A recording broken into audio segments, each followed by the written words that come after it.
Warning. This podcast is hosted by two brain-dead idiots with zero filter. Therefore, it contains language and opinions not suitable for all listeners. Viewer discretion is advised. Wake the fuck up, samurai. We have a city to burn.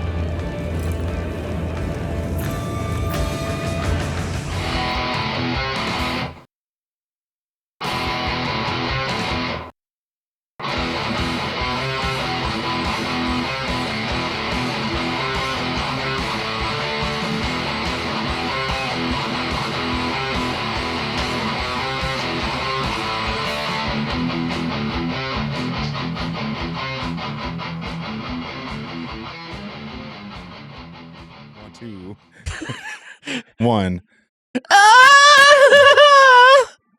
Hello, everybody. Welcome back to Virtual Tavern, a podcast where we talk about all things sci-fi and fantasy. My name is Hunter Chambliss, joined by Adam Edgar. And we are covering Cyberpunk. It is time, finally, for Sci-Fi Sunday. This is our second to last episode before we're done with the main game. Yeah. So after this, we're going to do one episode where we talk about all the side companions, kind of like a brief overview. We're not going to go and make every character an episode. Yeah, I mean, we're just going to talk about the most memorable moments, like what our thoughts are on the companions.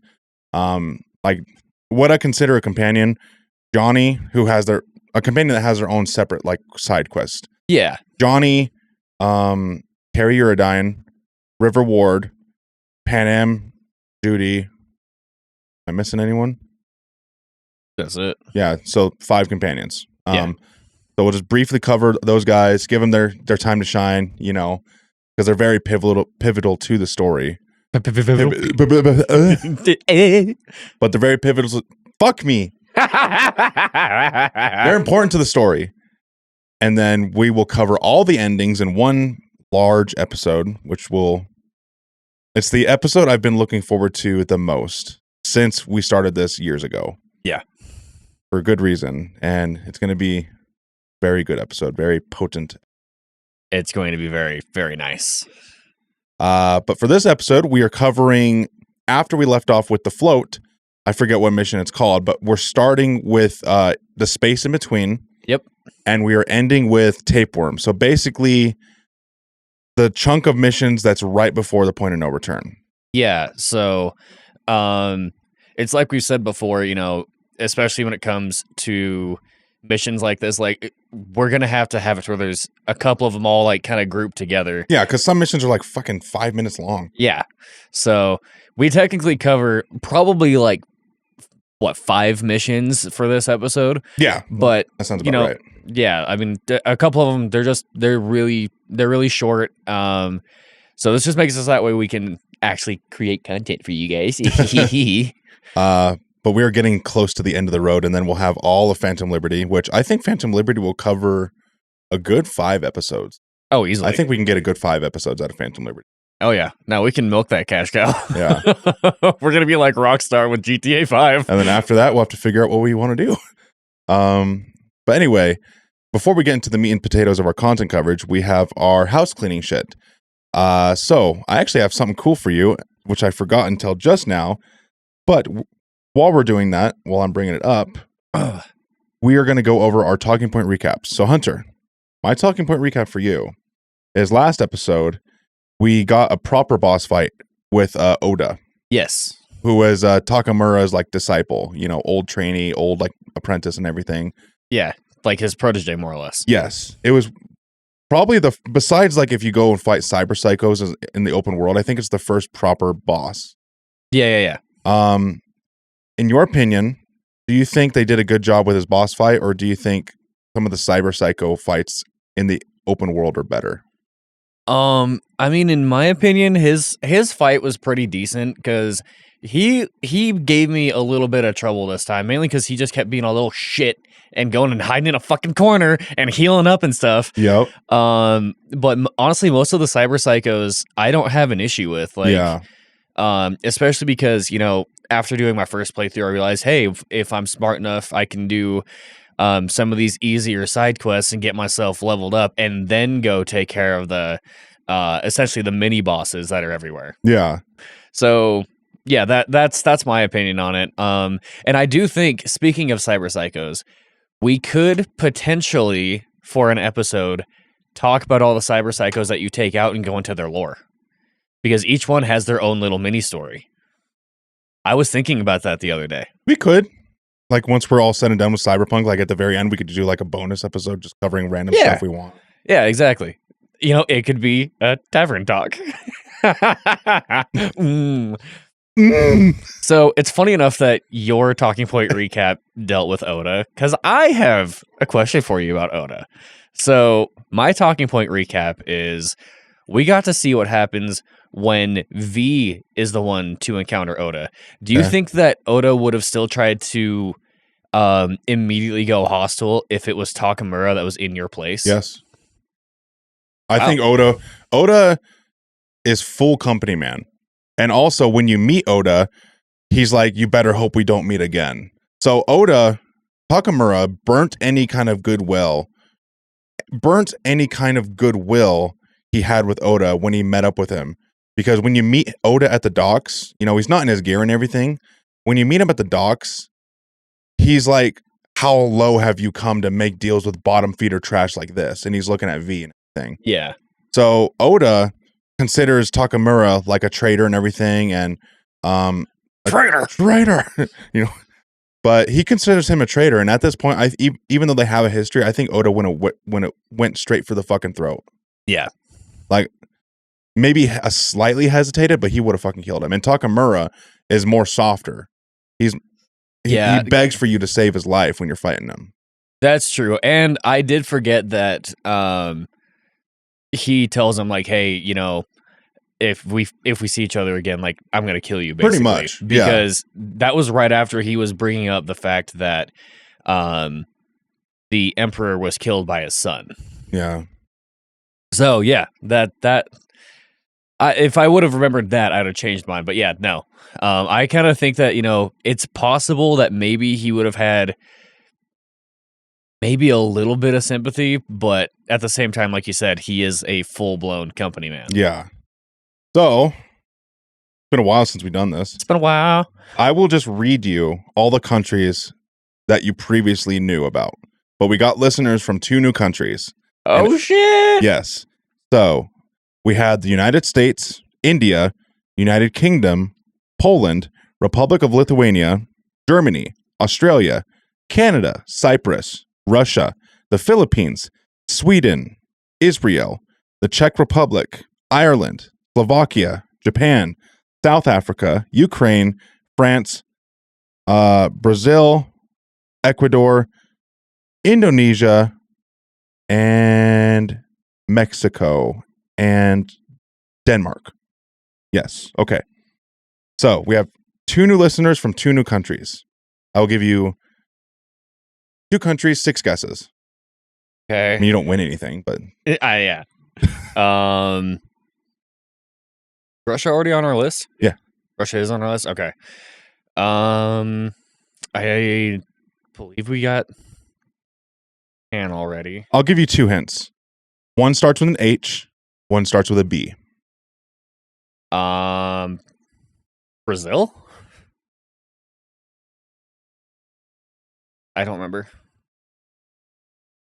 No, we don't have one from Brazil. Wait, we do have one from Brazil, but it's not the new one. Okay. So that counts as a guess because I already. My first thought is just bulimia.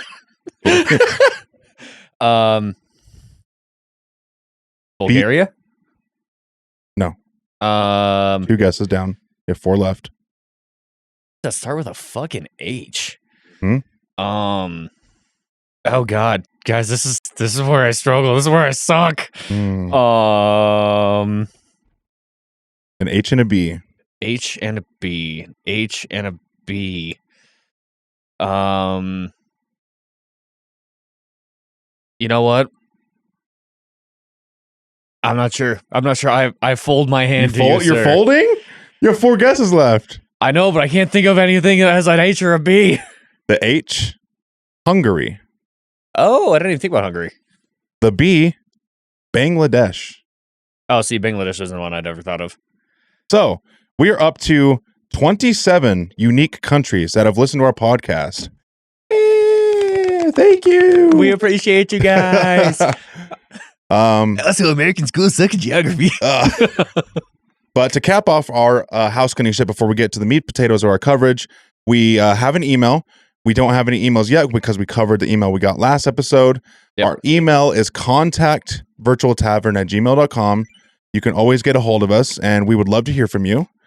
Ask us questions on Lord of the Rings, Cyberpunk, Matrix. You could literally ask us anything, but we'd love to hear from you, and it's a way for us to engage with our audience. Yep. Speaking of engaging with our audience, we have a Discord for the tavern. It's called Virtual Tavern, but it's another way for you guys to engage with us. Like, we love hanging out with our audience, playing games, you know. We mostly record footage for the podcast. At least I do. Like I play a lot of Cyberpunk on Twitch, but Hunter's active on Twitch, Creator 69. Yep. I play as Zelarax on Twitch, but you can catch either one of us, you know, if an episode hasn't been uploaded in a couple weeks, you can come and catch us on Twitch. Yeah, more likely you will see us on Twitch. But join our Discord. It's in the descriptions of the videos and on the YouTube page or whatever, the Spotify descriptions. Yep. Join our Discord to stay engaged with us, hang out with us. Catch us up on Twitch. If we're not active for a few days, just follow us there, you know, if you're bored. Yeah. And I think that's it. I think covered all of our house cleaning shit. Yeah. Get into it. I think we can get into the meat and potatoes. The meat and potatoes. All right. So we start off, we're at Jig Street, right? So we are trying to find Evelynn Parker. Yeah. And we get a call from Judy saying, hey, I got a lead. Meet me at Jig Street. I know her last known location is at Fingers. Yeah. And dude, I had the weirdest fucking glitch that happened when I was driving to Jig Street. What? So I'm going down the street, right? I'm just riding down my bike. And then all of a sudden, the road in front of me disappears. Cars floating on nothing. I'm just like, I don't fall through the road or anything. I'm just sitting there driving like, and then in a fucking like Matrix-like moment, I'm getting ready to pass between a car coming this way and a truck going this way, I think. It slows down in slow motion. And then as soon as I get by it, clears up, road's back. It's like, what the fuck just happened? There was a glitch in the Matrix. What'd you just see? A cat? Oh, it's deja vu. What did you just say? A deja vu. That means they changed something. Go. You experienced Cyberpunk on launch day again. Yeah, for real though. Before all the updates and patches. Yeah, I don't know why. It happened at that same spot every time I tried to reload it. Because I even like, I looked to see if my graphics card needed updated. That didn't need an update. It's just Cyberpunk. Dude. Cyberpunk didn't need an update. Like it was Cyberpunk. It was just being funky. But yeah, you drive over to Finger's place, and there's all these guys that are sitting outside. Mm-hmm. And you know, like you walk up and they start like trying to muscle around you and all that type of shit. This is why, tell me if I'm interrupting you, but like, this is why I love Cyberpunk, because there's not so many ways, but there's multiple ways you can get to Finger's office. Yep. And there's even another way that I didn't even know about. You could actually crawl through the fucking window. You know what's funny? That's on my list. Oh, okay. Do you want to take the lead on it then? Oh no, you're good. I can't access it. I don't have the ability to. I just knew it existed. You don't have the double jump? I don't have well, you can get up there without double jumping. I don't have the technical ability to be able to open the door. Oh, you need tech to do it? It's I believe it's tech, yeah. Oh, I thought it was muscle. Oh, you know what? I think you're right, actually. Oh. It's one of the two. It's either just yank that bitch open. It's either strength or tech, but whichever one it was, I didn't have it. Oh, okay. But yeah, like you said, there's multiple ways to be able to get in there, right? Which I love about RPGs and Cyberpunk, but yeah. So when the guys like come, when they came at me, yeah, well, when they come, do not come. Okay, sorry. I'm gonna come. Go ahead. Go ahead. Sorry. No, you're good. So when they start trying to like rough me up and shit, you know, they were asking me like why I needed to talk to Fingers. They're like, oh well, you know what's it to? He goes, hey, that's my biz, not yours. So I just immediately killed all three of those guys and then went inside. Wait, you killed the people in the lobby? Not in the lobby, the ones that are outside before you go into the building. Oh, okay. Yeah, because you can either intimidate them or just full on fucking murk them. Oh yeah, no, I talk shit. I just told them to go fuck themselves and then shot him in the face. Yeah, I think I intimidated him just because I wanted to see what would happen. Yeah. But I forgot about that. Yeah, there's 3 goons waiting outside. Judy's waiting in the lobby. I don't know exactly how many ways you can do this. I think there's 3. Yeah. One of the options is you could take the place in front of the person in front of you in their line. You can like talk to them. You can like appeal to them, or you can bribe them, I think. Yeah, so you can either bribe them or like you go up to them, and if you have the right thing for it, I can't remember if it's cool or not. I think it's cool. It's either cool or reputation, like street kid or. Oh yeah, you know what? I'm pretty sure it's cool because I believe I'm a corpo. Yeah. Oh yeah, we're both corpos. We are both corpos. Yeah. I forgot that we did that set up like that. Anyways, yeah, you can either bribe them or just be like, my friend, she's in really bad shape, and that's when you like glance over and Judy has to act. And the 2 girls are like, the girl that's on the far list end is like, well, she didn't seem like she was doing that bad before. She's a really good actor, or no, she's really strong-willed or whatever they say. Yeah, she's really strong. She holds it all inside. Honey, you can go before us. Yeah, so classy. You end up going in to see Fingers. Hold on, I think you can hack the door too. Oh, you can hack the door? I think so. You can just go up to the pin pad door, and I think you can breach your way into it. I believe you're right. So there are a total of 3 ways that I know that you can get in that door. You can wait in line. Can you just like fucking wait? No, you probably have to do one of the 3 ways. I think you have to do one of the 3. Yeah, so you can either buy your place in line, persuade your way in line, go through the window, or hack the door. Yeah. So, yeah, but go ahead. You were on a run. You were on a roll. Sorry. So yeah, you go inside and like door opens up, a girl comes out. Yeah. And Fingers is just sitting there washing his hands, and his fucking hands piss me off. Why does he have lotion on the fucking hip? I know, dude. Like it's so disturbing, dude. The way he pumps it on his hip is like fuck.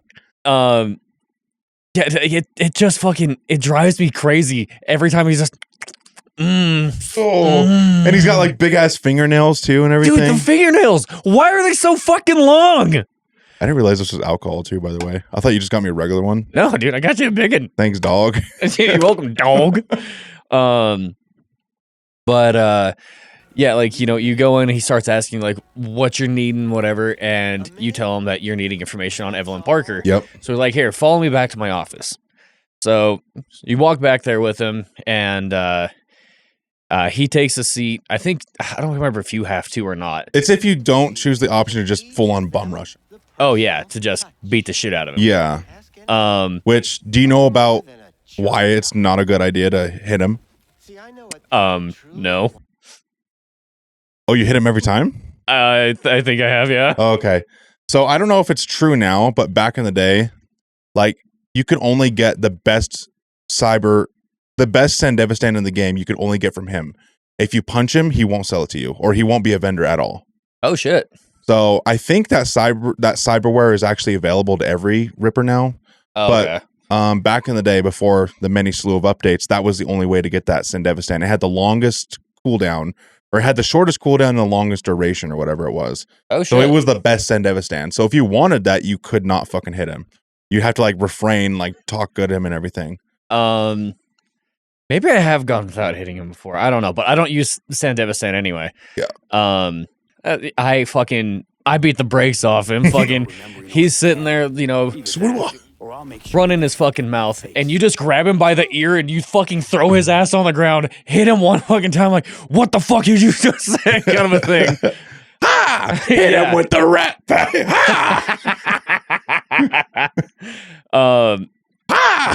So did you hit him or did you talk to him? Back in the day when I played the game, like on release and my second or third playthrough in like 2022, I always hit him. This time I did not hit him because I wanted that Sandevistan, but it's kind of redundant now because I guess you can get that from any vendor now. Yeah. But I just wanted to see what it was like to not hit him. So this time around, I did not hit him. Okay. So doing it where you hit him, you more or less like intimidate him into giving you the information that you want. Mhm. He tells you, oh, these scavs picked her up. Yep.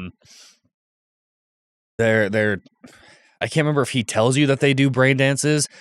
Mhm. But you basically make him fucking piss himself and Yeah. give you any of the information that you need. And then eventually Judy kind of gets a little overwhelmed. She's like, I need to, take a step outside kind of a thing. Yeah. When I did it, Fingers says, I don't know what happened, but she came in, she was fucked up. And I think this is after so Yorinobu, because I think she was like a prostitute for him and he got rough with her. Yeah, so like she used to frequent going to Yorinobu's place, but that was so that way she could try to get the information she needed for the biochip, more or less. Yeah, I can't remember why she was there in the first place, like who roughed her up. I think it was Yorinobu that roughed her up. And she came to Fingers for repairs. Yeah. And that's when two Arasaka, just these two like brain dance goons come in and take her. I don't know. I can't remember now if it was Yorinobu that roughed her up or if it was when she was working at the place with Angel and Sky. Fuck, you're probably right. I think it's when and there's she was that big working there. meathead that's bald that you can choose to kill or not. Yeah, Forrest. Yeah, I think it was him, actually. Yeah, I'm pretty sure that's why she ended up going It's to been him. so long since we talked about this, so I I know. forgot. So anyway, just to keep it going. She's fucked up. She goes to Fingers for repairs. These two goons come in. And we'll learn later on that they're like snuff film BD filmers. Yeah. Unfortunately, like I can't remember the name of it. It's like Death something. Like it has a something death. Yeah, it's got like a skull or something marked on it, so that way you can tell which one's the snuff films versus just your standard brain dance. So you get the information saying, she was at this place, or no, she was taken by these two goons. So you have to do this ring around the rosy around Jig Street, and you have to pretend like you're interested in snuff films. So you buy a snuff film, a snuff BD from this guy that's in a trench coat. He's got long hair and glasses. He's one of the people that deals in that shit. You have to buy the brain dance. You take it back home, and it turns out to be not Evelynn Parker, but somebody else that was taken by the same people. Yeah. And you do the brain dance section, and fucking hate brain dances, but you fucking love them. I can't stand it. I do love brain dances, and the kind of one of the cool things about that mission or that part of the mission is there's multiple ways to go about getting the brain dance. Like, really? So you still have to get it from the dealer in the end. But as far as how you get the information, you can either run around and you ask everybody, hey, like, do you know anything about this? Do you know anything about that? Or you hack the computer and you go basically to an alternate version of the internet. You go to the dark web. Oh, shit. Yeah. I didn't know that. There's a little hidden thing on there that tells you like, oh, you're buy brain dances here or some shit like that. I can't remember exactly how it was phrased. But yeah, you can get your information by hacking the computer and getting on the fucking dark web for it. That's awesome. I had never done before. I was like, fuck it. I'm a hacker. I might as well fucking look into it. But yeah, you go through the brain dance and you're scanning all of these different things. Like you scan a suit that lets you know that it's you're at it's somewhere near a power plant. You scan the food too. Yeah, you scan the food and it shows you that it's pizza from this really shitty fucking pizza place. And you don't drive far for that pizza. If you get that pizza, it's close by. Yeah, it's because of convenience. Yeah. And one of the cool things is you notice that the coffee that was on the desk was cold, but the pizza was warm. So that showed you that like it was still obviously like fresh and the pizza place would have been close by. Yeah. Yeah, but you unfortunately have to like watch this poor girl get fucking murked. I think it's a dude. I can't remember. I think it's a dude. He gets fried. Oh, like they overload his cyberware and he like burns from the inside, I think. Oh yeah. I think that's what they do. Yeah.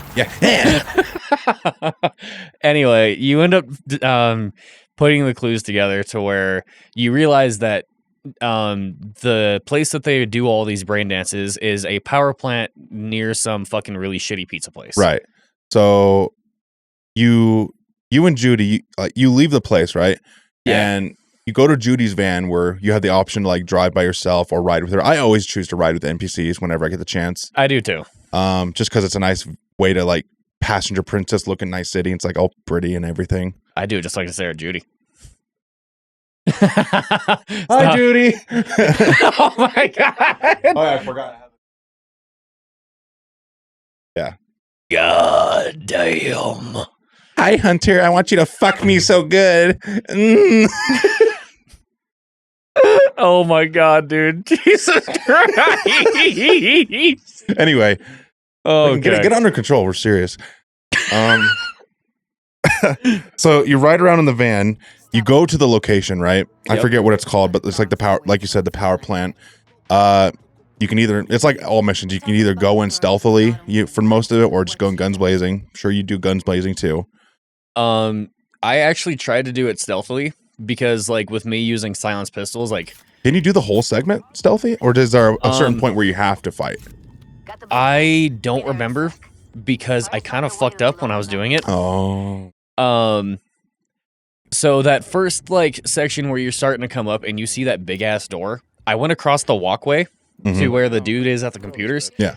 And I tried to hack into one of the computers, accidentally picked up a gun, and I haven't been to like a shop or anything to sell weapons in a while. So like I had a lot of shit on me. Okay. Killed the dude. And then throughout this entire fucking mission, including later on, which we'll get to the stuff that comes later. Okay. I was over encumbered. What? I didn't Drop your shit, dude. I didn't know I was over encumbered. I wasn't paying You thought attention. it was like a weird status effect? I thought it was You a big weird dummy. glitch.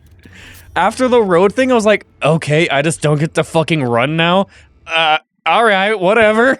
I could have sworn I ran through it before. Yeah, no, literally, I went through the entire fucking game, or the entire mission, over encumbered. Well, Hunter's dumb, everybody. Yeah, I'm stupid. So you go through the mission, you get to the end, right? There's no boss or anything, so you just kill enough goons, get to the end. Yeah. Evelyn's tied up to like a bed or something, if I remember. Yeah, she's on like a bed where they have like cameras and shit set up, and Yeah. she was already like plugged into the net. Yeah, so they're doing something fucking terrible to her. And you and Judy have to like synchronize when you pull out the matrix plug. I don't know how to do that. Yeah, me neither. That's why I have a kid. Clearly. That's why I have a kid. Anyway, so you have to synchronize when you pull her out of her simulation and everything. You do that. She's not really conscious at the time, and you take her back to Judy's apartment, and a couple hours go by, I think, or like a time skip of like 3 hours later or whatever the fuck. Yeah. She's traumatized. She's not speaking. She's laying in Judy's bed. And Judy's worried about her and everything. But she tells you that she was able to get something off of her brain when she, pulled her out and everything. Yeah. And that was the brain dance of her meeting up with the client that orchestrated the heist job to begin with. Yes. And I mean, it's really cool because one, you get to see obviously like brand new location that we haven't seen before, but we also get to witness the net running skills of someone like outside of your crew. Because while she's talking to this woman who we later on, discover is Brigitte. Yes. Her face is masked from the brain dance. Yeah, so she's a really good net runner that can mask her online presence. Yeah. So you're able to scan a few details out of the brain dance of Evelynn Parker's meeting with Brigitte. Yeah. There's a telltale sign that it's from the Voodoo Boys. Yep. From the decals that you can scan on the walls and other hints. So that's when you talk to Mr. Hands. You call Mr. Hands, right? Yep. And you say, hey, can you hook me up with the Voodoo Boys and everything? And he's like, dude, the Voodoo Boys don't come to you. Or you don't come to the Voodoo Boys, they come to you. It'll be fucking difficult, but I'll put some feelers out there. Yeah. And then do you have to wait like an in-game day or two for him to call you back? I think so. Like there's a little bit of time that passes, and then you get a call back basically saying like, hey, go meet them here down in Pacifica, and you go to this church. Take me to church. I hate you. I can't remember if you have to go there in the morning or whatever. I think it's morning. There's a railing that you sit next to. You have to wait there. Yeah. But once you get inside, there's like this big, essentially like mass going on. Yeah. Well, the Voodoo boys, they worship like not pagan gods, but like their own like cultish gods. Yeah. So you're like wading through the sea of people trying to find Placide. Yeah. And then all of a sudden you have someone grab you and just spin you around. Yeah, it's like a messenger from the Voodoo boys. Yeah. So you're like, hey, are you the guy that I'm supposed to see? Like, And- no. Yeah. Yeah. just no. That is not me. That's not. Stop it. Stop it. I know what you're doing. Anyway. So the messenger says, I will take you to the man you need to see. Yeah. And then you hop in a Voodoo Boys vehicle, and that's when they take you to basically the Voodoo Boys like stronghold, right? I forget where it's located. It's in one of the malls in Pacifica. Yeah, it's whatever mall is like right next to the GIM building. Yeah, the Grand Imperial Mall. So you go up the building, and that's when.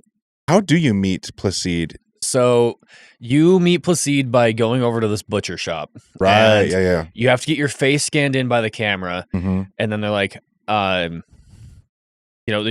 kind of like gesture you to go to the back. So you go to the back, and there's just a dude like working in the kitchen. He's like, "Hey, are you the guy? Like, who the fuck am I supposed to talk to?" And he's like, "No, Placide in back." Yeah. So you walk back there, and Placide is working on butchering a chicken, which Yeah. apparently, I don't know what the story is exactly with why chickens and things like that are like illegal to sell. Because they had some kind of disease or something that wiped them out a long time ago. I think so, something like that. Some kind of famine or disease wiped out cattle and like domestication of animals or something. It's probably in a shard or something around the lower Night City.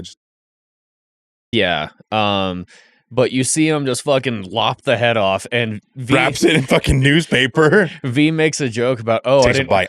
I didn't. Yeah, mate. Yeah. Stop it. So, V makes a joke about like, oh, I didn't realize that's no longer illegal or some bullshit like that. And basically, Placide, just shows the whole follow me. Yes. So Come. yeah, you follow him over to like their main building. And you kind of like try to have a little bit of small talk, but he's just fucking, he's all business. He's really quiet. Oh, he doesn't give a shit about you. Yeah, no, he does not give a fuck. You are 'cause just. you're an outsider. Yeah.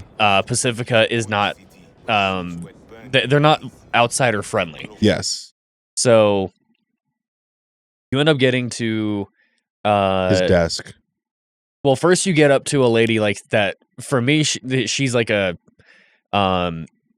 hack seller. Like she's a vendor that I can buy quick hacks and shit from. Oh, really? So he drops off the chicken to her. Mm-hmm. And I gotta say, following him pissed me off so fucking bad for one reason. Why? He's slow. Dude, it gets to a... You can sprint, and he'll start sprinting too. Oh, no, he won't. Yeah, he will. I went up the... you know the last set of stairs you gotta go before you get to his desk? I went up and down them like 4 fucking times. You learn everything. Like... Could never be me. I was literally just like, whoop, whoop, whoop, whoop, let's fucking go! He's like, hold on, I'm taking in the scenery. But that's when you go to his desk, right? So you go to his desk, and he immediately goes for your data cable, and you're like, hey, what the shit, dude? And he's like, I need to be a part of you. I need to see your visual, your auditory. I need to be jacked into you. I need to be inside of I you. need to jack off into you. But you have the option to be like, dude, what the fuck, man? I'm not doing this shit. And you don't really have the option to like fully say no, but you can like protest a little bit and bitch and whine about it. You can play hard to get. Yeah, eventually you say, all right, let's do this. So he plugs into you, and then he has access to your eyes and auditory implants. So he can see and hear everything you do.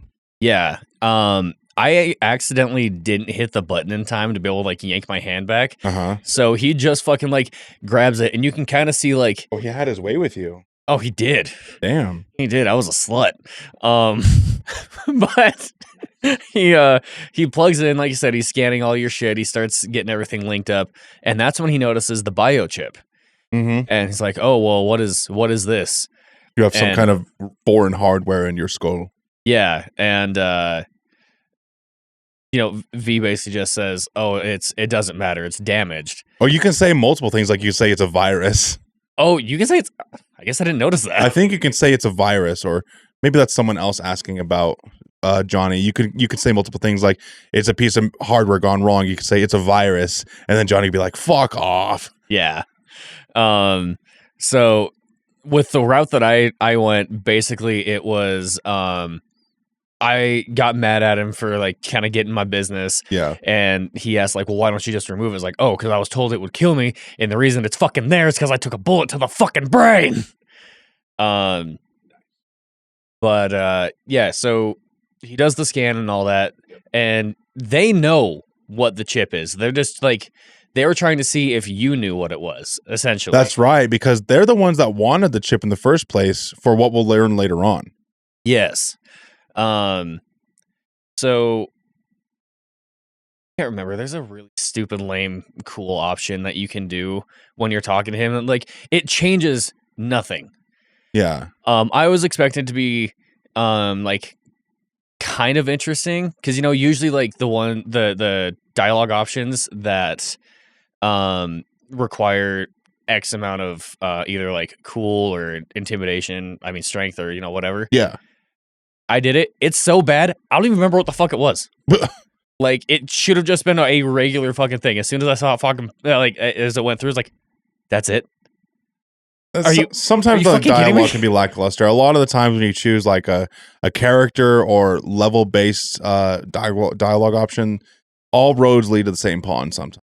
Yeah, I get like it's only gonna change it an X amount, but I was like, it could have been better. Yeah, it could have been better. So after you get implanted with Placide, he enters you. He's inside you. He tells you that you just come inside me. You bet your sweet Bippy I did. So he leads you outside, right? And you take a look at the Grand Imperial Mall. And he tells you, we've had an infestation. The animals have moved in. And I can't remember verbatim what he says, but he's like, I need you to go in and find out what they're doing and like hack their system, basically, right? Yeah, because they saw this like high-tech vehicle go inside, and they're like, the van. Yeah, there's a van that goes in. They're like, we need you to go like fucking take care of this for us. Yeah. So he basically hires you to sneak in there, get in, get out kind of a thing. Right. And once you get that done, they'll help you with finding Evelynn and all that type of shit. So you have to run over there, and there's two guys that are sitting across the street from the GIM. Hi guys. And you basically just ask them like, "Hey, like, have you guys seen anything? This and that?" Like, no one's come out all day. Yeah. The two drivers. Yeah. And I do have to say, like, I don't remember if I nabbed a clip of it or not. Getting into the building itself, I had the easiest time this time, and I have no idea why. Like, I've ran the same way pretty much every single time. I managed to get through basically undetected. However, once I got to the bigger area where, like, there was a bunch of the fucking goons and shit. Where it's open. Yeah.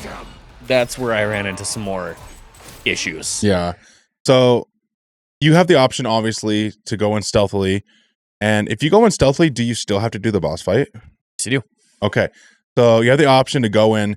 The animals, for those of you that are a little rusty or maybe have forgotten or don't know, the animals are a gang in Night City that are basically roided up jocks that don't really do cyberware. They're just fucking enhancing their bodies to the absolute limit with steroids and like supplements and boosters and all this shit. Yeah. That makes them pretty dumb. Yeah, no, it makes them really bad. They're like the mutants from Fallout. When you went through, did you try to be stealthy about it, or did you just went fucking full on merc? I go stealthy up until the point I get caught, but I don't care. I don't like lose sleep over it. Like, I will go in throwing knife and be stealthy up until the point I get caught. I'm not like, oh no, I got caught, I'm gonna save scum, you know. If I get caught, I get caught, and then I'm just gonna kill the rest of my katana. I might have saved him a little bit. I don't go in with the objective of being 100% stealthy. I go in, throw knives silently until I get caught, and then I'm like, all right, I guess now it is. Let's go. I mean, that's fair. I get that. So I managed to make it to like that last room where the van's like sitting next to you, and there were 3 dudes that were there, and I kept trying it over and over and over because I couldn't remember if you got like any special perk or whatever for being able to like get to the van without alerting anybody. Because like Placide yells at you when you start shooting, like he's, oh, you know, I should have hired someone else, like this fucking guy over here, he doesn't listen to orders. So eventually I was like, you know what, fuck this, everybody dies. Yep. Managed to, you know, like I said, I got right next to the van. I was like, fuck this. So I just start murking everybody, and that's when like once the enemies are either out of earshot or dead, that's when you can plug into the van. Right. And you have Placide start talking to you, and then all of a sudden your connection to the van gets cut short because of Netwatch. Yeah. And they're basically like warning you, like, you need to go, you need to leave, like this isn't a place for you, kind of a thing. Yeah. And he cuts off Netwatch, the operator, cuts off your connection between you and Placide, so you guys can talk privately. yes. And then I believe after he contacts you, says, hey, fuck off, this isn't your fight. I forget how you get the location of the Netwatch guy. I can't remember. Does Placide give it to you? Or do you find it yourself? So I can't remember exactly how you get it. I know that like there's just a door that suddenly opens. Yeah. And it might be, I think actually it might be the Netwatch like kind of leading you to him to have a conversation with him. Because like you said, Placide at this point is cut off. Like you can't communicate with him. No, you regain connection with him, I think. Oh, I can't remember. He's like, I lost you. Oh wait, no, that's probably later on. Yeah, that's later on. So you go to the theater, which is where he's located. And I love how it's playing this old Western movie. Like, this reminded me, did you ever watch Blade Runner 2049? No. You watched any of the Blade Runners? I don't think so. Fuck you. Dude, that's pure fucking cyberpunk sci-fi. Jesus Christ, we got to fix this. Anyway, so there's a scene in Blade Runner 2049 where they go to like an abandoned city. It's like, that's, you know, the whole world is like post-apocalyptic. They go to a random city. I think it's Vegas, actually. And they go to like an old theater showroom, and there's holographic projections that are glitching in and out, showing Elvis, I think. Yeah. It's Elvis or some kind of like old folk singer, you know. But it just reminded me of that scene from Blade Runner 2049 where it's this old-ass theater that's decrepit and hasn't been used in God knows how long. And it's showing glitchy footage of like an old Western movie. Yeah. Like right before we get to him, that's when we meet the big boss. Mm-hmm. I got lucky when I did this because like I forgot that the way you have to kill that boss is by breaking the thing on her back, because otherwise she heals as you're fighting. Oh, the boss is before you fight the Netwatch guy? Yep. Right. Yeah. So what's the boss's name again? Matilda Rose. And so it's funny that you brought up equipment load and how earlier on you were encumbered and didn't realize it. I remembered just now I had the same problem for this boss fight. For this boss fight? Fuck that, dude. So I think during the open room where you go fight the minions and shit, I picked up a bunch of weapons, right? And then when I went to the boss fight, I realized I was encumbered. And I was like, dude, does she fucking slow you down or something and prevent you from sprinting? Which this boss is a terrible boss to be immobile. I know. She gets you in close range, 2 swings from her fucking hammer, you're dead. Oh, yeah.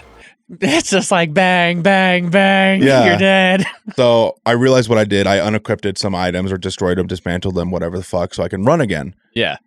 My playstyle, I'll hear from you in a second how you did. My playstyle, run and gun, Sendevistan, katana, throwing knives, pistol. I struggled with her because as soon as you get in range to swing your katana, her fucking swings are deceptively long range. Yeah. So, and she's really tanky. Yes, she fucking is. And she's way fast for what you would think she would be. She can close that distance pretty fucking quick. Oh, yeah. So I think if I remember right, she killed me the first time. Because like I said, I forgot that you have to break the thing on her back. Because otherwise she can just she'll heal when you're trying to fend off the fucking Netwatch shit. Like it's Netwatch and the Voodoo boys kind of going back and forth over your ice. Really? Huh? I don't remember that part.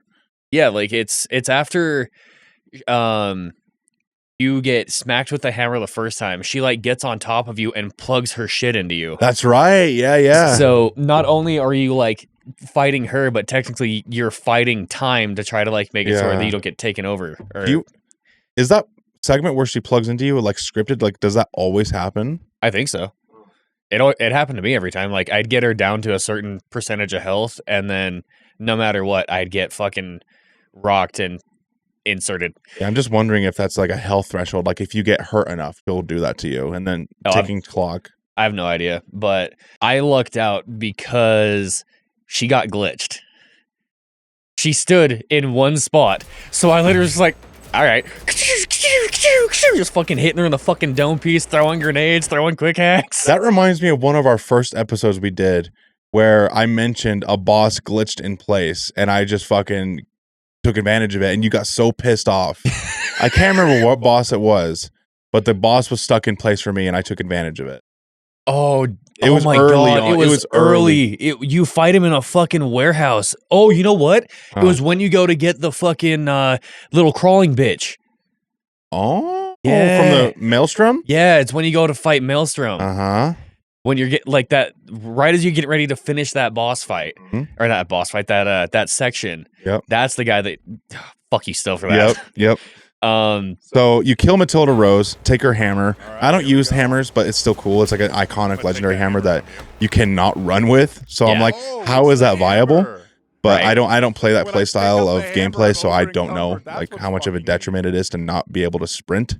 Right. Because that uses the Berserker cyberware enhancements, and I never fucked with them. Yeah. But anyway, you kill Matilda Rose, you go into the theater, playing that old-timey Western fucking movie. I love this. And you meet the Netwatch guy. Hello, Netwatch. And I cannot remember, is Netwatch part of Arasaka, or is Netwatch its own third-party entity affiliated with the government? I believe Netwatch is affiliated with the government. Netwatch is the NUSA?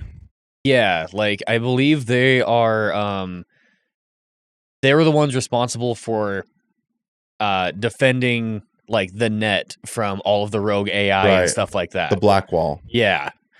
So this is where you and I deviate. Because every time it has gotten to this part, I side with the Voodoo boys. Because it gets to a point where you're talking to him and you can either say, hey, I'm going to help you out, or you just knock him the fuck out. Yeah. So this time around, actually every time, besides when I first played the game, I side with Netwatch. Because you are what is known as, and the Netwatch guy would tell you, do you know why they hired you? You're what's known as a Raffin, a disposable piece of shit that they will expend. Your expendable assets, which has been expended. But you fucking read it off my face. We're expendable assets, Nikolai. Just been expended. But you are expendable, right? They will drop you at the first sign that you are no longer useful, right? You are disposable mercenary work. And you are a Raffin. And this is proved later on that when you go back to meet Placide, he calls you a dirty Raffin, chokeholds you like the Undertaker, and is ready to fucking kill you. So Netwatch was right. Yeah. But Netwatch also uses you. So both of them are going to use you, but I sided with Netwatch. Excuse me.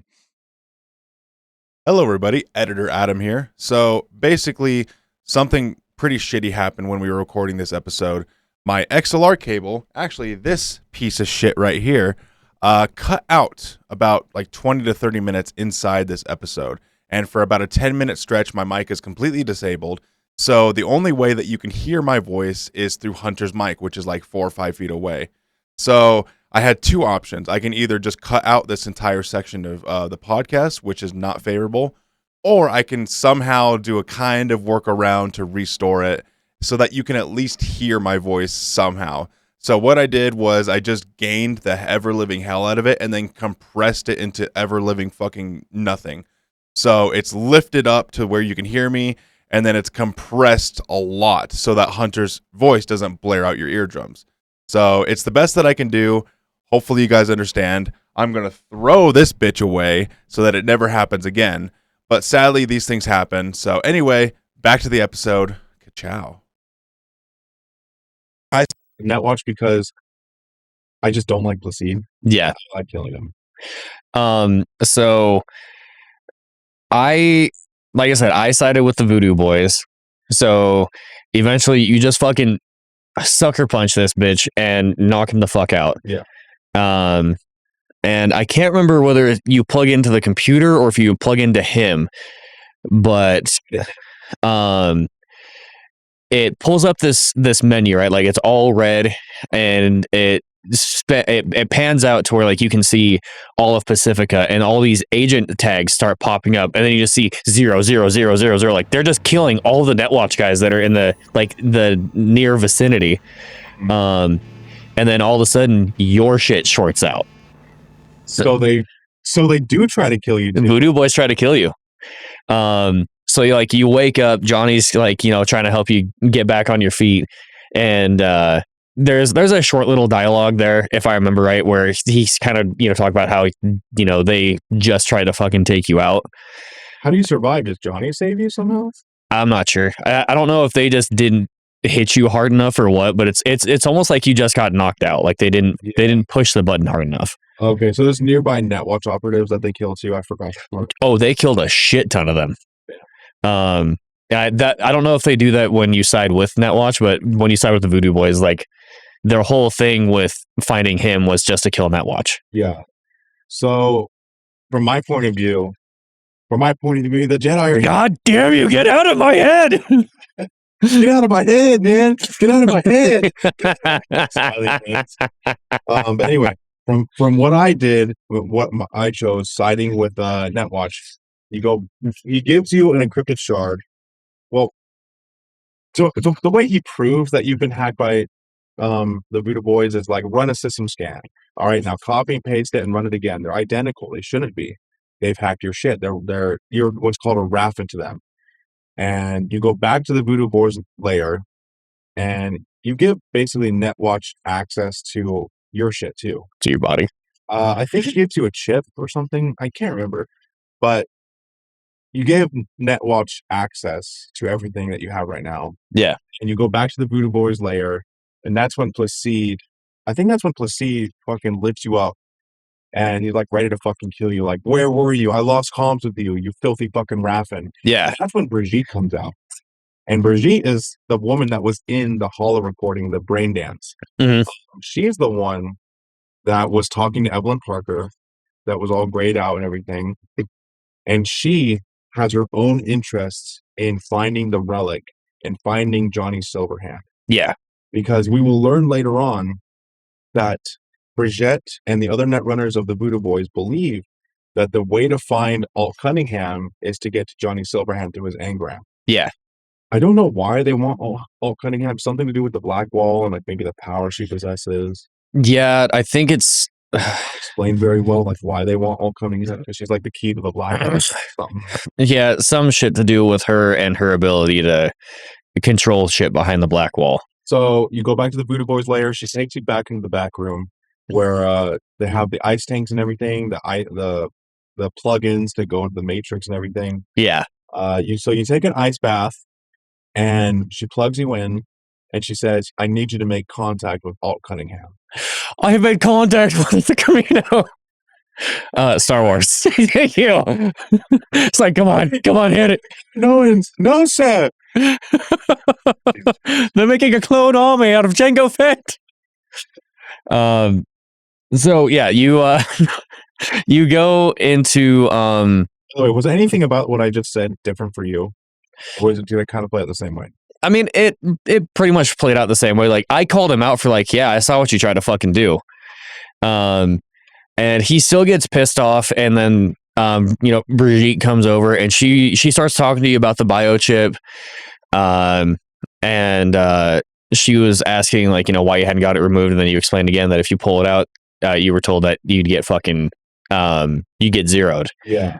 So you still follow her down to the tank, and there's a couple of different like dialogue options down there. None of them really affect anything. I do find it funny, like V looks down at the ice bath. He's like, I don't want to fucking get in that. I don't want to go.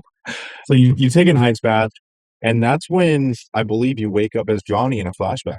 I can't remember what they call it. It's like their interface to interact with the deep web. Right. And then she like tells you, oh, this is just going to take a moment. And halfway through moment is when like the flashback gets triggered. So you see your timeline fucking going back years and years and years until the flashback actually starts.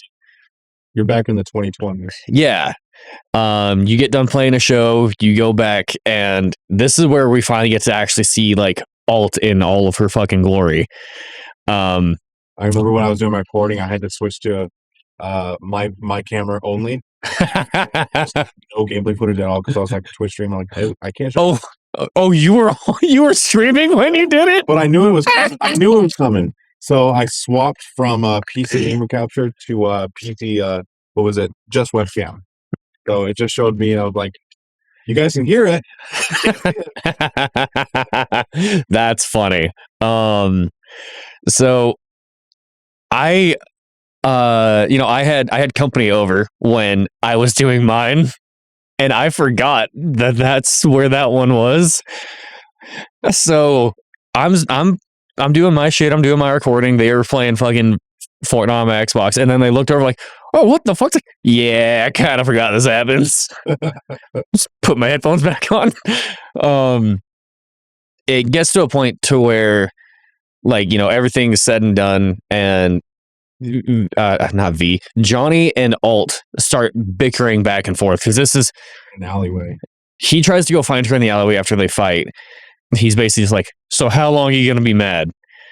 I don't remember she fucking answers him. She just like smokes on a cigarette. She just walked away. Yeah. And drive you home at least.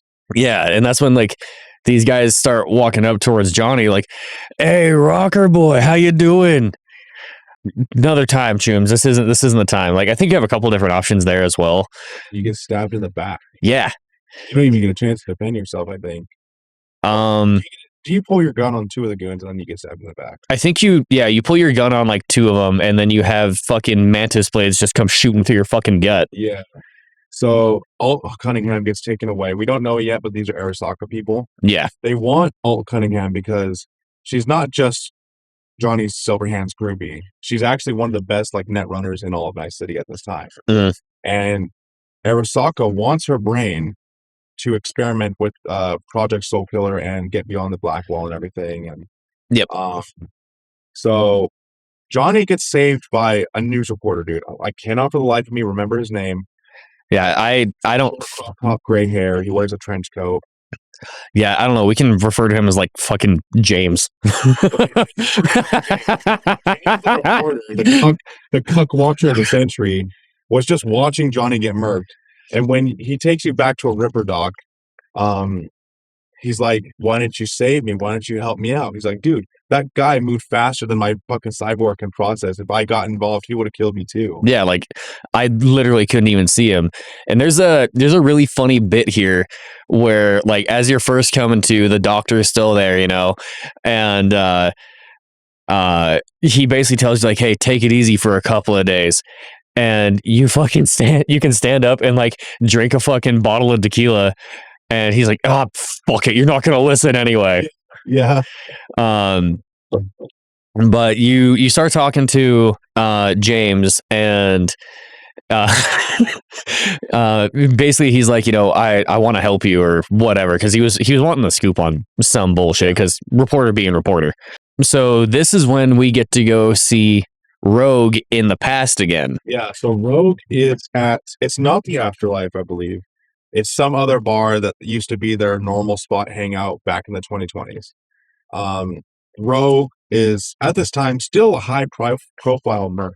she's not quite the legendary status she is in like 2077, but she's up there still. Yeah. So she's at this bar. She's in her own private lounge area.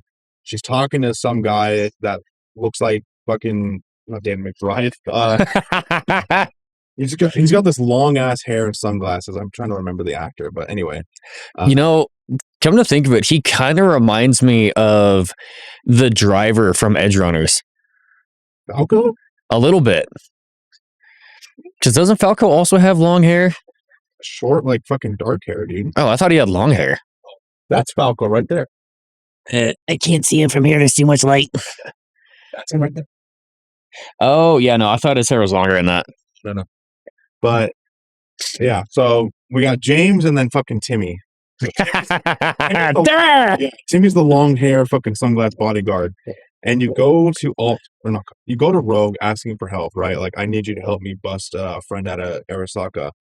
And then she's like, fuck no, I'm not gonna help you. And then the guy's like, wait, triple your standard fee, and then we'll hear what you gotta say. Yeah. So he's on fucking business, fucking Timmy. Oh, yeah. And, eventually, no matter what option you choose, like an agreement comes and they go with you to go help save Alt. And the place starts getting fucking raided by Arasaka goons. And I love the fucking flashback scenes because his hand cannon is so fucking good. Like, you don't have to hit him in the head to kill him one shot. Like, all you do is hit him in the chest. However, my brain, because like I use pistols, I was still just like fucking headshot. I can't remember if it's actually canon or just people making head canon as to why you're so overpowered in the flashbacks. But a big reason people believe why you're overpowered in the flashbacks is because of Johnny's ego and how he sees past the battle. Yeah. He sees himself as like the hero, the rocker boy, the legend. So in his memories, he's killing people left and right, one tapping them. Yeah. In reality, it was probably him being the least efficient combat person. Yeah. Like, in reality, I would say Rogue is way better of a fucking merc than Johnny. Just like, that's just how it is. Sorry. Like, Johnny's kind of a fucking how do I describe this? He's not really like a combat person. He's just kind of got a big ego and a big fucking hand cannon. Yeah. But that's something that I've heard too, is that it could just be him more or less misremembering details. It's his ego getting in the way of his memories. Yeah. Thinking that he is the hero that did all the fucking work. Yeah. When in reality, it was probably the other way around. But yeah, you have the flashback scene, you get out, you have a high-speed chase scene, you know, you're in Johnny's fucking like Beetle. Like, yeah, you're in his Porsche. Yeah, Porsche, sorry. A Porsche is just a Beetle that looks nicer. A Porsche is just a Beetle with extra steps. But you escape and everything. Rogue and Timmy are on their motorcycles. Yep. You've got the news reporter in the passenger side. No, he's actually driving, I think. You're doing the shooting. Yeah. So you all meet up, get away from danger, and that's when you come up with a plan. There's a bit of a time skip, and that's when you raid the Arasaka facility where Rogue is being held. Yeah. I know we talked about it before we started. I can't remember whether it was the tower or if it's a different building, but we do know that she's. My fucking mic disconnected. Oh god, that sucks. I do not know how long that happened for. Oh, that's gonna suck. Yeah, we'll find out. You come up with a plan. You go to this Arasaka facility. We're not sure if it's Arasaka Tower or just an Arasaka warehouse or facility. You storm the gates. Storm the gates! I was gonna do it too. Storm the gates! You kill all the minions and everything. There's not really like a boss fight or anything. No, there is like a henchman that acts like a mini boss. He's like a beef. Oh yeah, he's like right up above the room where Alt is being held. Yeah, he's like a big beefed up dude. He's like melee only. Yeah, I fucked him up so fast, dude. Yeah. So you kill him. You go to the room where Alt's being held. Alt is dead.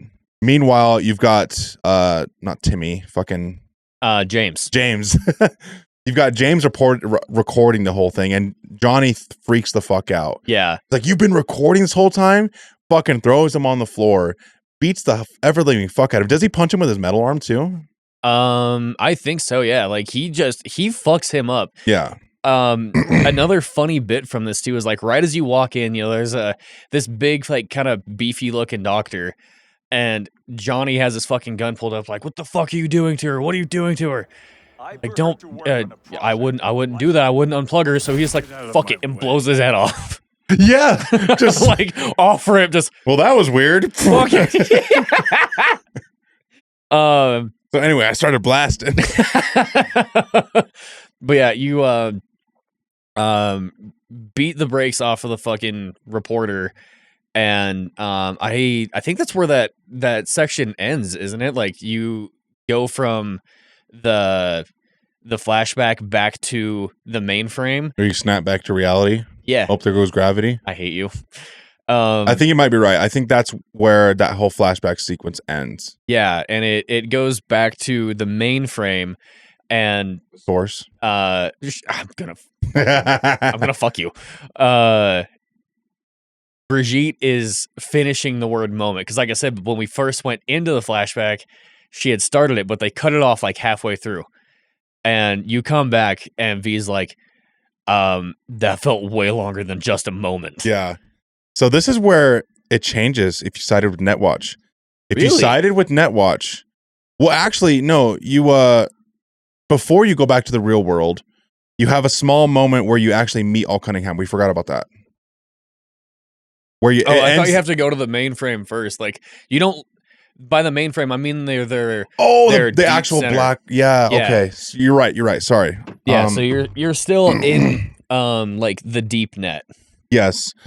So you have like the 5 or 6 Voodoo boys netrunners with Brigitte. She takes you all to the black wall, which it does this really cool transition fucking scene, like Yeah, dude. It's to me, it kind of reminded me of the Matrix when like all the fucking guns just start whipping by him. It does look like that. Guns, lots of guns. Oh shit. God damn it, Adam. Hey, at least it's still working. But yeah, you meet Alt Cunningham, and I can't remember what she says, but she's like, we're gonna talk privately, and banishes the rest of the people. Yeah, like does a fucking wizard hand wave, like fuck off. And I can't remember verbatim like the whole conversation, but it just, in a nutshell, Johnny wants to talk to Alt like by herself. Alt Cunningham is no longer Alt Cunningham. She's like a version of Alt's just consciousness and pure like technical skill, but basically all the personality is gone. Yeah, like it's almost like her personality got lobotomized. Yes. And Johnny keeps trying to talk to her like she's still Alt. Yeah. And Alt is just not having any of that. Alt, you go to Alt and you're like, the relic, the shard, can you help me? And she's like, no, I can't help you. The only way to help you is through Mikoshi. Yeah. And she's like, if you help us, I can't remember what deal you make, but she's like, I want to see Arasaka fall for what they did to me. You know, if you help me get into Mikoshi, I'll help you. Yeah, and you basically start asking her, like, you're telling me that the best netrunner in all of Night City can't enter Mikoshi on her. Well, there's only so much I can do without a physical body. Right. Because, you know, like, with her being behind the black wall, she has an army of rogue AI. Right. So her whole plan is to get into Mikoshi, and she's just gonna fucking start like wrecking house, basically. Yeah. But you come to the agreement, and I'm pretty sure it's after this that you get pulled out of the deep net, and you wake up, you know, in the ice bath. Yeah. And at this point, for me, because I sided with Netwatch gave you like they hacked your system, and because you were part of the Voodoo Boys system, you were plugged in, the Netwatch came in and killed all the sleeping netrunners for Brigitte, and including Brigitte. Oh shit. So everybody in that room is dead when you wake up and you side with Netwatch. Interesting. Okay. So obviously you have to fight your way out if you side with Netwatch. But it turns out Netwatch also hacked you. So Netwatch isn't completely innocent either. They were going to fuck you as well. Yeah. So I can't remember what happens when you side with the Voodoo Boys. So when you side with the Voodoo Boys, you come out and you technically have two options. You can either basically say, you know, like, I know you guys were just using me, so on and so forth, but we're going to let bygones be bygones. And you can just walk out. Mm-hmm. I did not do that. What's the option to be petty? it gets to a point where like you're arguing with Brigitte and she's like, oh well, we can just let you live, you know. You can try to start something, but you're not going to make it out of here. And you can pull your fucking gun out. And he's like, you know what? I think I'm going to take my chances. And that's when you start fighting everybody. So much like fucking Master Chief, I'm like, fuck this. I'm going to shoot my way out. I thought it was part of a cutscene. Oh no. Like where you can just fucking pull your hand cannon out and kill Brigitte, or is she like a mini minion boss? Oh, you might fire, but you don't kill her. You have to fight her. Oh, okay. I think. I don't know. I can't remember anymore. It should be on my... It would have been funny if it was like the Maelstrom boss, Royd or Royce or whatever his name is, where you can just fucking kill him in the cutscene, in the dialogue option. I don't know. Like I said, I'm gonna have to go fucking rewatch it now because I don't remember. But yeah, you know, you have to fight your way out if you choose to draw your weapon. And for me, it was kind of fun because like they like to do quick hacks too. So for me, it's like, oh, you're gonna try to hack me? I hack you. You want to hack me? I hack you. It's Uno like reverse card. Uno reverse card. it's like playing fucking tag. So you fight your way out. Both of us. I fought my way out. I don't get a choice because I killed most of them with siding with Netwatch. Yeah. You fight your way out, and when you get to the exit, that's when you have another relic meltdown, and you're pretty close to dying. Johnny is the one that takes control of the body and gets you to a nearby hotel, abandoned hotel. Yep. And I forget what it's called, but he had to take the pseudoendotrizine. I think so. Yeah. One of the pills that makes him take control. He took those so that he can have the will and control of the body enough to actually get you to safety. Yeah. And you wake up and you're all sorts of fucked up. Basically, like, V's like, "Hey, you fucking did that." He's like, "Well, we need to get the fuck out of there." Yeah. He was like, I wanted to show you something. So eventually, like after a little bit of dialogue going back and forth, you go inside an old room, and he says to open up this vent. Yeah. So you go and grab it, and it's his old dog tags from I think it was the Mexican conflict. Yeah.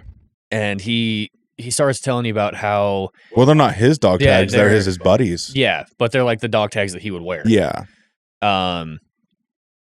He tells you the story of his friend and all that, and it's a very like humanizing thing for him. Like we get to see a genuine Johnny without the ego, without him just trying to be a manipulative bitch. Like, yeah, we get to see Johnny be a good person. So I can't remember exactly what factors go into. Johnny has a loyalty system based on points, and you earn these points through certain dialogue choices and actions throughout the game. And based on his loyalty, it will affect the ending in some way. I can't remember exactly how. I'll have to refresh my memory. But him being loyal to you affects the ending in some way. Now, this is where it's a pivotal moment. And I can't remember if you actually fuck yourself if you choose...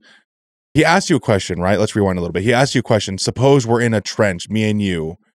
Would you take a bullet? Like, would you take a bullet for me? You know, we're in the war. We're trench buddies. You know, because the dog tags are his buddies. Yeah. So he's expressing like a gesture of loyalty to you. Like, would you be loyal to me in the same way I was for him? Yeah. And you can choose to say yes, no, maybe. You know, kind of sit on the fence a little bit. I don't remember if saying no here will fuck you out of his loyalty. I want to say yes, but if you can choose to say yes, like, yeah, I would take a bullet for you. And that's when he opens up a little bit more and everything. Yep. But it's a cool scene. Yeah, you know, it's like I said, you know, it's really opening, like eye-opening for people that either have just started playing or whatever. Like, we get to see a different side of Johnny. Yeah, and we'll go in more into depth of Johnny. We'll actually get smaller snippets in addition to this of Johnny's backstory in his backstory mission.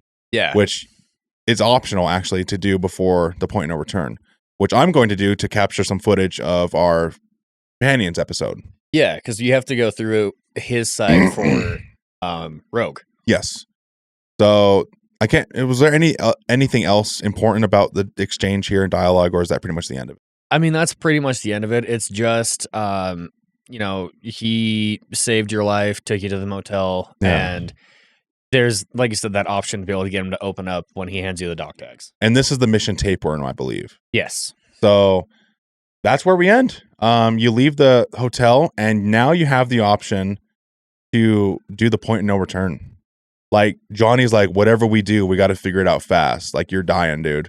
Yeah. So now you have the option to do the point of no return, or you can do other shit and keep exploring the world. Or actually, I forgot to mention, when you leave this hotel, at least for me, I got the option to start the DLC.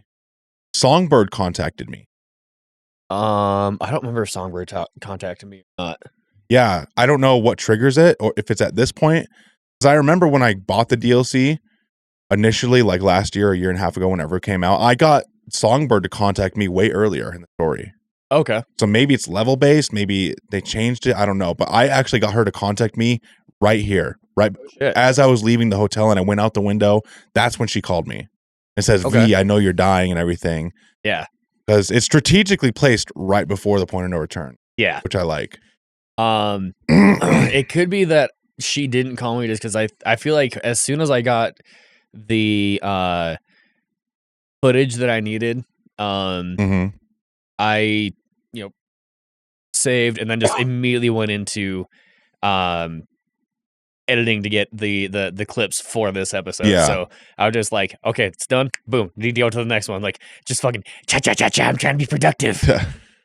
But we're getting close to the end here, dog. We got one more episode, which we're going to just talk about companions. Yeah. And then we're going to take a whole last episode just to talk about the endings. Like, and I'm not like trying to like give too much away, but the ending episode is going to be pretty heavy for me. Like, we're talking about the ending. Yeah. I've been looking forward to that. Let me put it in perspective. I started this podcast for this episode that we're going to be doing about the endings. It was the whole reason why I started this podcast. Talk about the endings of Cyberpunk. I am very much looking forward to it. It is going to be a fantastic episode. So, I don't think we have anything else to cover. Anything you want to talk about real quick before we close the gates? I mean, not really. Like this series of missions were really, really good. I think overall these missions were pretty great. Yeah. You had good boss fights, good character dialogue, choices that you can make, good RPG character decision making. Yep. There's multiple ways that you can use your characters and your build and everything. It's just chef's kiss. Yeah, dude. Like Project Red did such a great fucking job. It sucks because it's all coming to a head really short. Like, the point of no return fucking sneaks up on you. Dude, I know. Especially like, if you're not doing all the different side quests and stuff, Yep. you'll get there a lot faster than you expect. So It's like being a virgin. Jesus. Anyway, stay tuned. Follow us on Discord. Follow us on Twitch. Creator69 at twitch.com. Follow me, Zelarax. Follow us. Join our Discord, Virtual Tavern Discord. Email contactvirtualtavern@gmail.com. We would love to hear from you, and we will read your email on the podcast. So that's even more incentive. But anyway, my name's Adam Edgar, I'm Hunter Chambliss. and we'll catch you guys on the flip side.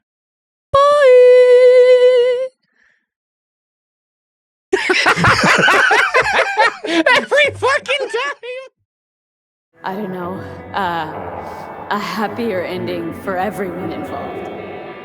Here, for folks like us, wrong city, wrong people. A thing of beauty, I know,